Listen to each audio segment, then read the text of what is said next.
Debate and panel discussions can serve to clarify matters of controversies and disputes. అసలు debates అనేటువంటివి, panel discussions అనేటువంటివి ఏంటి అంటే మనుషులకి ఉన్నటువంటి అనేకమైనటువంటి కాంట్రవర్సీలు ఉంటాయి. ఓకే, సో ఒకళ్ళు ఒక భావనే కరెక్ట్ అనుకుంటారు, ఇంకొకళ్ళు వారి భావనే కరెక్ట్ అనుకుంటారు, ఎవరి భావన వారికి మంచిదిగా అనిపిస్తూ ఉంటుంది. సో వాటి నుండి క్లారిఫికేషన్ సంపాదించడం కోసం ఇలాంటి డిబేట్స్ అనేటువంటివి పెడతారనమాట.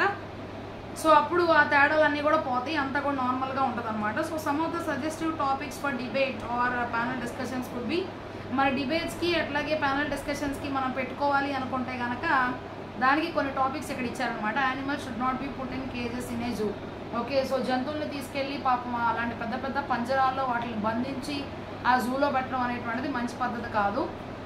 Should construction of dams on rivers be stopped. Okay, so అట్లాగే ప్రతి నది మీద కూడా ఈ యొక్క డ్యామ్స్ అనేటువంటిది కట్టడం అంత అవసరమా అని చెప్పి. Polluting industrial units should be closed. Okay, so తర్వాత పరిశ్రమల ద్వారా వచ్చేటువంటి కలుషితాన్ని మనం ఆపాలి, దాన్ని మనం ఆపేయాలి అని చెప్పి చెప్పడం అనమాట. Man has more right on natural resources than other living organisms. Okay, మనిషికి మాత్రమే, మానవునికి మాత్రమే మరి ప్రకృతి వనరుల మీద ఎక్కువ అధికారం అనేటువంటిది ఉంది, మిగతా జీవులకి అంత అధికారం లేదు అని చెప్పి తెలియజేయడం అనమాట.